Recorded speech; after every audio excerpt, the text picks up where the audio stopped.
이재명 경기도지사가 모든 경기도민에게 재난지원금을 지급하겠다고 발표했습니다. 지급액은 1인당 25만 원입니다.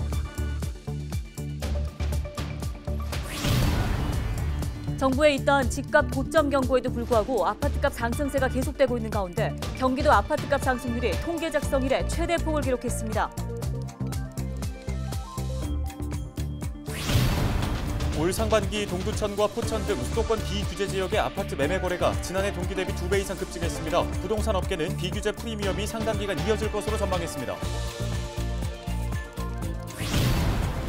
의정부시가 문화도시 지정을 위한 문화체육관광부 서면 심사를 통과했다고 밝혔습니다. 문체부는 의정부를 비롯해 30개 지자체에 대해 현장 실사 후 11월 중 예비 문화도시로 승인할 계획입니다.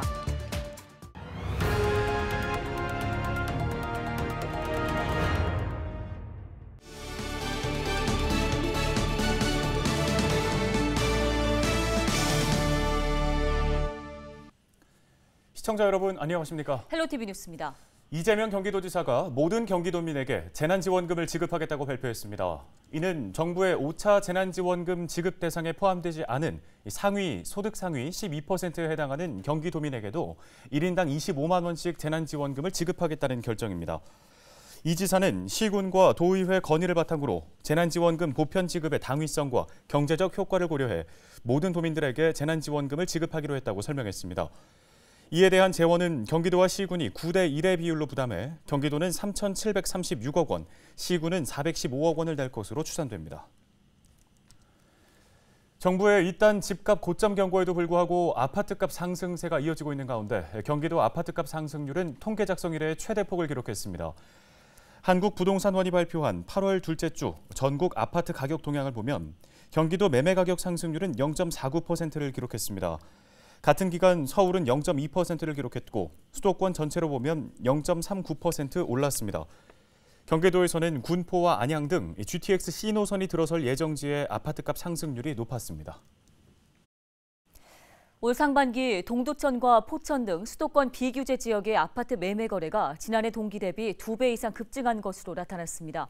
한국부동산원 통계 자료를 보면 올 상반기 수도권 비규제 지역에서 아파트 매매 거래가 성사된 건은 총 7,077건으로 지난해 상반기 3,263건보다 2배 이상 증가했습니다. 비규제 지역에서 아파트 매매 거래가 가장 많았던 곳은 이천시였으며 동두천시와 포천시, 여주시가 그 뒤를 이었습니다. 부동산 업계는 현재 수도권 거의 모든 지역이 규제 지역으로 묶인 상황에서 이른바 비규제 프리미엄의 가치는 앞으로도 계속될 것으로 전망하고 있습니다. LH가 고산지구내 도로를 잘못 내면서 의정부 구성마을 주민들이 불편을 겪어왔는데요. 다행히 최근에 LH가 주민 민원을 해결하겠다는 입장을 밝혔습니다. 국토교통부도 관련 제도 개선을 검토하겠다는 입장인데요. 택지 조성 과정에서 언제든 발생할 수 있는 주민 민원을 미연에 예방할 수 있을지 주목됩니다. 이지훈 기자입니다. 주민들은 그동안 LH 측에 수차례 도로 개선 요구를 했지만 받아들여지지 않았다고 말했습니다. 주민들이 불편을 호소해도 10년 넘게 꿈쩍었던 LH. LH가 이렇게 배짱을 부릴 수 있었던 건 관련법이 LH에 절대적으로 유리했기 때문입니다. LH가 독단적인 준공 검사를 완료하고 시설물을 임의적으로 준공 처리함으로써 주 택지지구 내 기입주한 주민들의 생활을 불편하게 할 뿐만 아니라 그에 따른 민원 증가로 관할 지자체의 과도한 행정 업무가 수반되며 때문에 의정부 구성마을 민원도 LH가 준공까지 시간을 끌면 해결이 사실상 불가능했습니다. 다행히 LH가 입장을 바꿔 문제를 해결하겠다고 밝혔지만 제도 변경 없이는 전국 어디서나 이와 비슷한 문제가 또 발생할 수 있습니다. 의정부 시의회는 경기도 시군의회 의장협의회와 손을 잡고 국토교통부에 공식 건의문을 보냈습니다. LH가 택지 개발을 완료하고 공공시설물을 지자체에 넘길 때 지자체의 의견을 반영해달라는 겁니다. LH가 공사를 하고 떠난 후에 공사를 제대로 완벽하게 했으면 괜찮은데 그렇지 않을 경우 그러면 인수인계를 우리 시에서 받아야 되잖아요. 그러면 시에서 거기에 대한 민원 처리나 문제점이 있으면 시 예산으로 투입을 해서 국토부는 제도 개선을 심도 있게 검토하겠다는 입장을 전해왔습니다. 국토부는 또 LH와 지자체 간 공공시설물 인수인계가 원활히 이루어질 수 있도록 LH에도 협조 요청을 했다고 밝혔습니다. 헬로티비 뉴스 이지훈입니다. 의정부시가 문화도시 지정을 위한 문화체육관광부 서면 심사를 통과했다고 밝혔습니다. 문체부의 서면 심사를 통과한 지자체는 의정부시를 포함해 모두 30곳입니다. 문체부는 이들 30곳에 대해 현장 조사를 실시한 후 11월 중에 예비 문화도시로 승인할 계획입니다. 이후 1년 동안 사업 추진 결과에 따라 법정 문화도시로 지정할 예정입니다.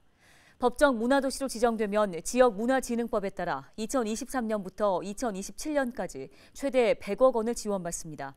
문체부는 2022년까지 전국 30개의 법정 문화도시를 지정한다는 계획입니다.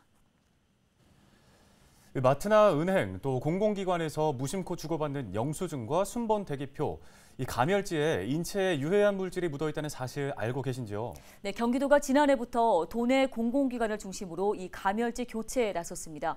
약 800개의 공공기관에서 교체가 이뤄졌는데요. 이슬비 기자가 현장 취재했습니다. 경기도 의왕시의 한 주민센터, 순번 대기표를 뽑는 사람들, 순서를 기다리는 동안 손에 꼭 쥐어진 순번 대기표. 여기 이렇게 오면은 보통 이렇게 뽑으면 꾸기기도 하고 또 어떨 때는 이것도 뭐 어떤 은행 같은데 영수증이라고 또 껴놓기도 하고 했었는데 그런 유해 성분이 많이 들어있는지는 몰랐습니다. 그런데 이게 바뀌었다고 하니까 제가 조금은 안심이 되는 느낌이 듭니다. 기존에 사용하던 가멸지였다면 유해 물질이 손을 통해 그대로 흡수됐을 겁니다. 하지만 여기서 사용하는 순번 대기표는 유해 물질인 비스페놀 A 성분이 들어가지 않은 비스페놀 A 프리 가멸지입니다. 이곳에서도 이 성분이 함유된 가멸지를 사용했지만 경기도의 선제적 조치에 따라 지난해 11월 가멸지를 교체했습니다. 네, 저희도 매일 번호표를 받으니까 걱정이 조금 됐었는데 작년 11월부터 친환경 소재로 바뀌어서 저희 한결 안심이 되는 것 같습니다. 일상생활에서 흔히 주고받는 영수증이나 주차권, 순번 대기표 등에는 가멸지를 사용합니다.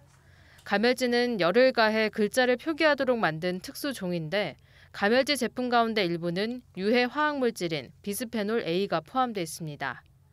비스페놀 A, BPA는 환경 호르몬과 생식 독성 물질로 폐기능에 영향을 주고 불임과 천식을 일으킬 가능성이 있습니다.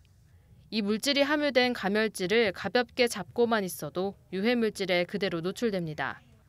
또한 기름에 잘 녹기 때문에 핸드크림을 바른 손이라면 체내로 더 많은 양이 흡수될 수 있습니다. 정부에서 규제 기준을 마련하기 전 경기도가 도민 건강을 위해 지난해 11월부터 사용 제한을 추진한 겁니다.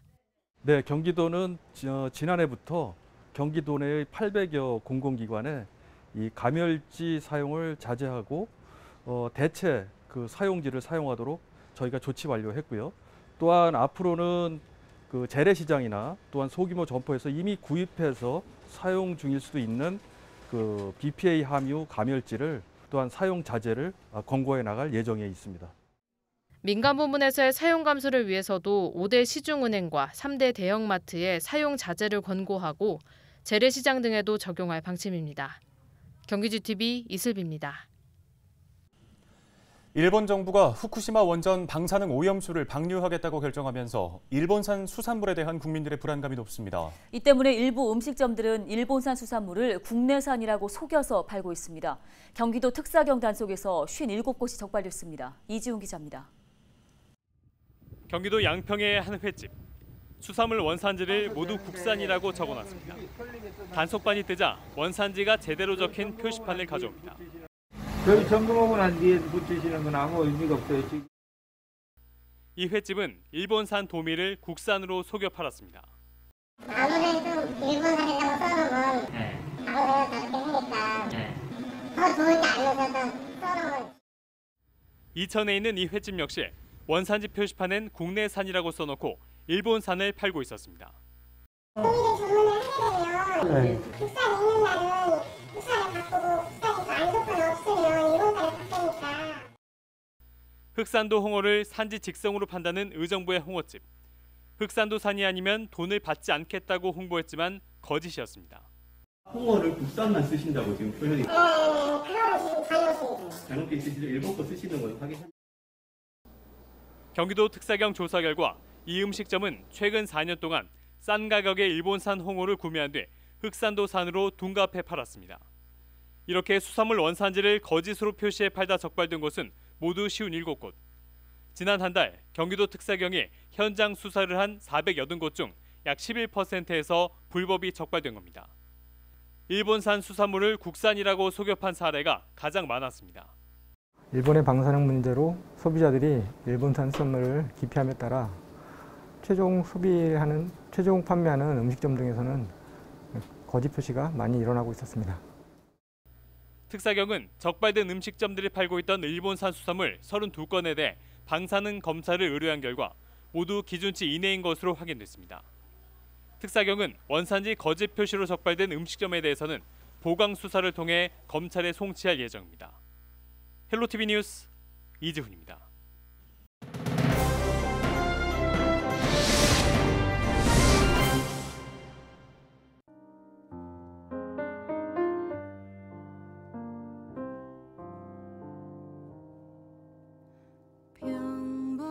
(240에서 14로) 이 변화가 무엇을 의미하는지 여러분들은 아시겠습니까? 현재 생존해 계신 일본군 위안부 피해자 수입니다. 우리 정부에 등록된 위안부 피해자는 모두 240명인데 지금은 14명밖에 남지 않았습니다. 이 14라는 숫자 또 다른 의미를 부여할 수 있습니다.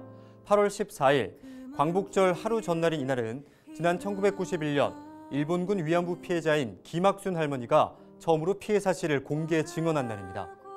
이를 계기로 전국의 생존자들의 피해 사실을 알렸고 일본군 위안부 문제가 국제사회에 알려졌습니다. 그리고 우리나라 일본군 위안부 피해자 기림의 날이자 세계 위안부 기림일로 정해졌습니다. 이날을 즈음해 각종 행사들이 열리며 우리가 아픈 역사를 잊지 않도록 하고 또 일본군 위안부 피해자들의 아픔을 함께 나누고 있는데요. 꼭 이날이 아니더라도 우리는 위안부 문제를 어렵지 않게 접할 수 있습니다. 매주 수요일이면 전국적으로 수요 시위가 열리고 또한 전국 곳곳에 또 세계 곳곳에 평화의 소녀상도 설치되어 있습니다.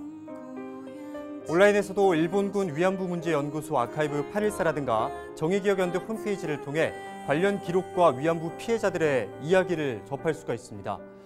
우리 민족에 대한 일본의 만행, 그 과거는 아직까지도 청산되지 않았는데요. 이 과거가 과연 청산할 수 있을 것인가라는 생각도 듭니다. 지금 생존해 계신 일본군 위안부 피해자 할머니 14분은 모두 85세 이상의 고령층입니다. 평균 92세. 여기 할머님들의 건강이 날이 갈수록 나빠지는 것도 걱정입니다. 일본의 만행에 대해 분노하고 사과를 요구하는 목소리가 높습니다. 해야 할 요구는 당연히 해야겠고요.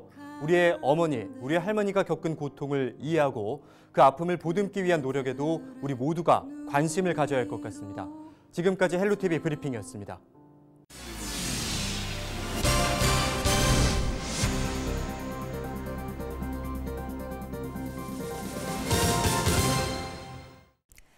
양주시가 농기계 조기 폐차 지원 사업 신청 접수 기간을 다음 달 30일까지 연장합니다.